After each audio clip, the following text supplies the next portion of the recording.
Everyone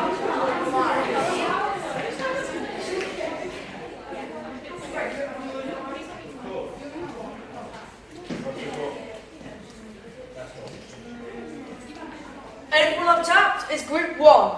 Everybody else is group 2. Walk around the space. Don't walk in a circle. Turn if you're walking towards someone or if you run out of room. And use all of the available space. Jump if I do this. Crouch if I do this. Stop if I do this. Start to walk if I do this. Migrant workers have long been an important part of the UK's health and care workforce. International recruitment has proved vital in addressing staffing shortages in the NHS. Between March 2022 and March 2023, over 25,000 internationally educated nurses and midwives joined the UK's Nursing and Midwifery Council register. As of December 2024, more than 200,000 internationally educated professionals were on the register, comprising 23.8% of the total UK nursing and midwifery workforce.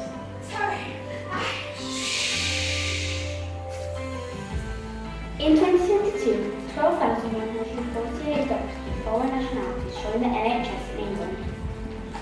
Accounting for 46% of all new doctors recruited that year. All doctors and nurses must be registered before able to practice in the UK. Registration is not free. Over £1,000 for a nurse and over £1,500 for doctors is a significant investment that excludes the cost of visas, flights to the UK and accommodation incurred as part of the process. Registration is a multi-stage process, some of which can be completed in the applicant's home country, and some of which must be completed in the UK. The process is supposed to take between 3 months to a year, but for many applicants it can take a great deal longer. Registration is not the same for all candidates. Different rules and regulations are applied based on various criteria, including geographical location, socio-political considerations, and government policy. This can be confusing and frustrating for applicants. Stop! Split into 3 groups. Group 1, Group 2, Group 3. Group 1, worry. One of the struggles was here. Everything was so expensive. The exam was really expensive, like the whole exam. I had to do it 5 times. Each one cost £500, really a burden on me and my husband. Female Dr. Syria. Group 2, maybe isolation. I just had to throw myself and be prepared for the exam. Try and pass it because you can't afford to fail.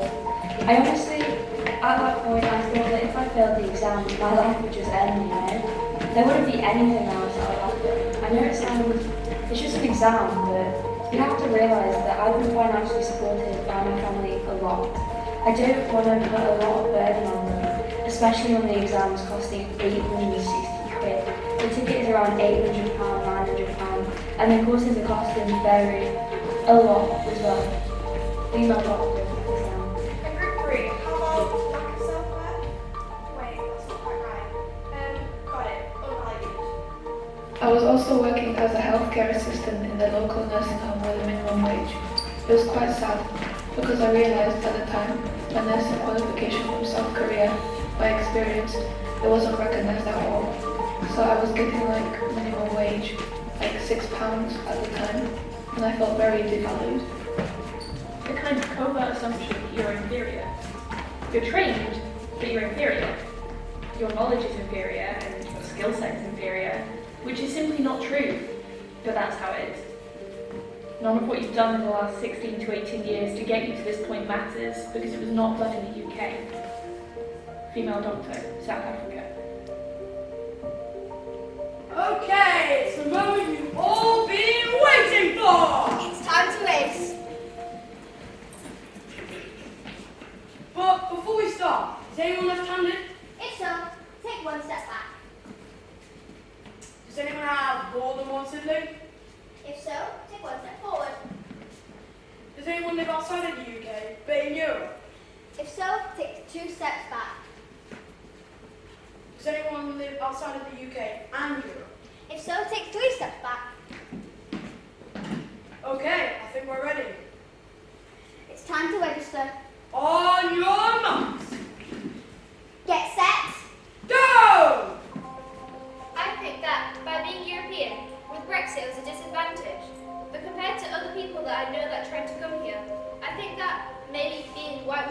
advantage?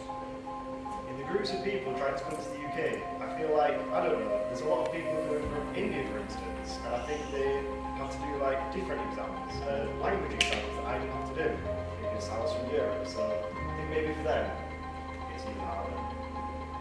Right, not being taught Europe makes it harder for European stuff, but I think for people from other parts of the world it's even harder. I didn't have to do English test.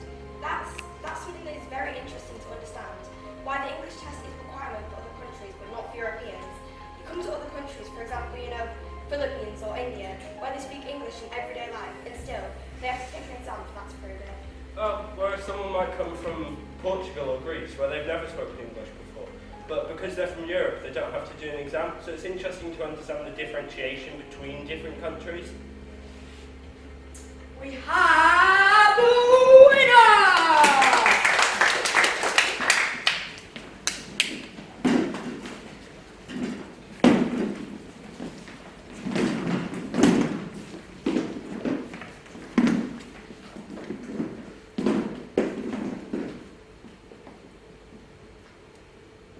Hello.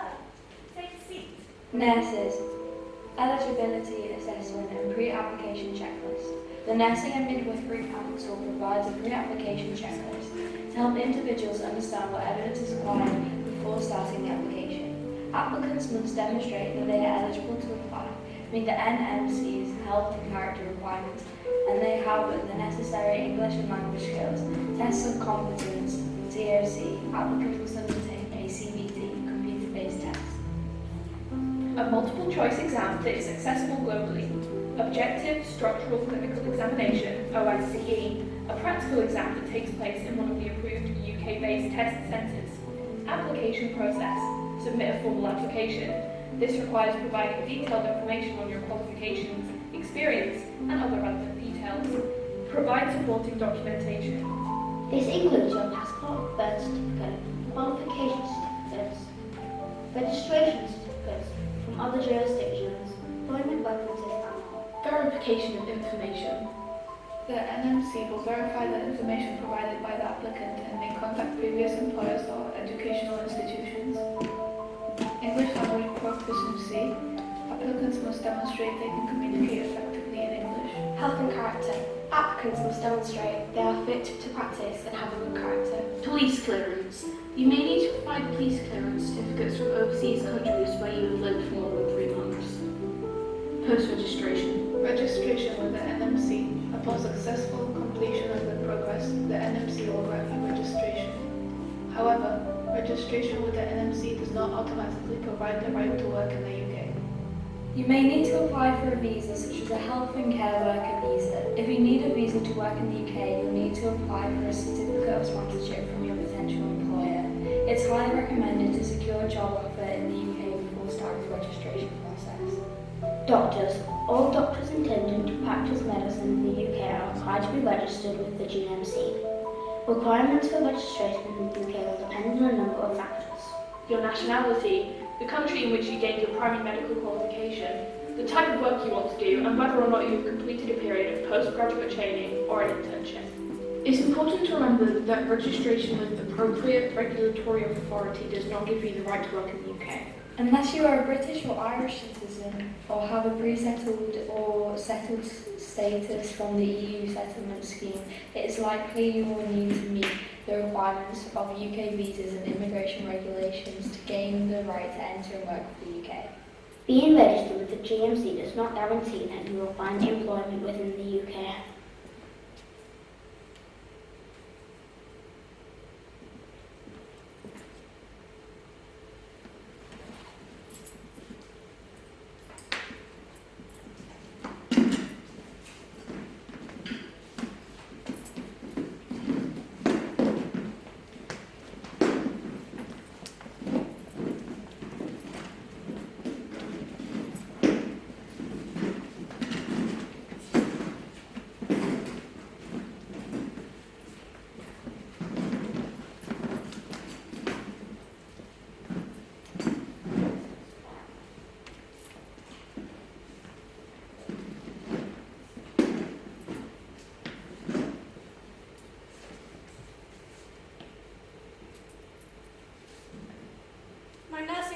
qualification from South Korea, my experience, it wasn't recognised at all. The kind of covert assumption made that you were inferior. 10 years of experience that didn't want to count. You are trained, but you're inferior. I have a master's degree in nursing and critical care. They were very dismissive of the whole thing. Your knowledge is inferior. I felt I lost my identity. And your skill set is inferior. Lost my passion. Which is simply not true. My nursing qualification from South Korea, my experience, it wasn't recognised at all. The kind of covert assumption made that you are inferior. 10 years of experience they didn't want to count. You are trained, but you're inferior. I have a master's degree in nursing and critical care. They were quite dismissive of the whole thing. Your knowledge is inferior. I felt I lost my identity. And your skill set is inferior. I lost my passion, which is simply not true. Which is simply not true. Which is simply not true. I felt I lost my identity.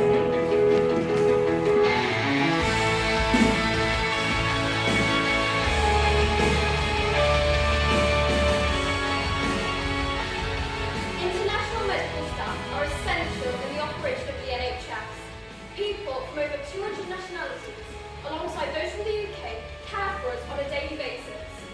We need a clear system of registration that provides the checks and balances patients' A fair system. What? The system, you said clear, but it has to be fair. Everyone should get the same opportunity, the same support, the same chance of success. It doesn't matter where you come from, or rather it shouldn't. The rules, the costs, they should be the same. And when you've registered, you should expect the same level of respect for your training as everyone else. I don't think it's as simple as that. Actually, I think it is. People need to know that their caregivers are properly trained and qualified. That goes without saying. But applicants, wherever they come from, also need to know that the rules of the registration game are the same for them as they are for everyone else. So you're saying? So I'm saying we need to care. We need to care for the carers as well as those they care for. We need to care about the fairness of the application process and whether it's fit for purpose. It's called the care profession. We need to care. Registration was inspired by research conducted by the School of Law at the University of Leeds. All of the information presented today has been taken from public records or direct interviews conducted as part of the research.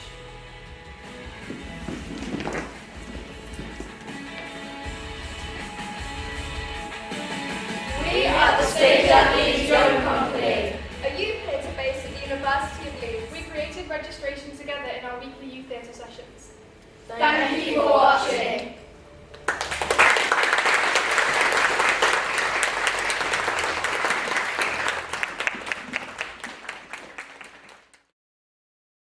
Play was inspired by our research. I'm Priyasha. I'm based at the University of Leeds.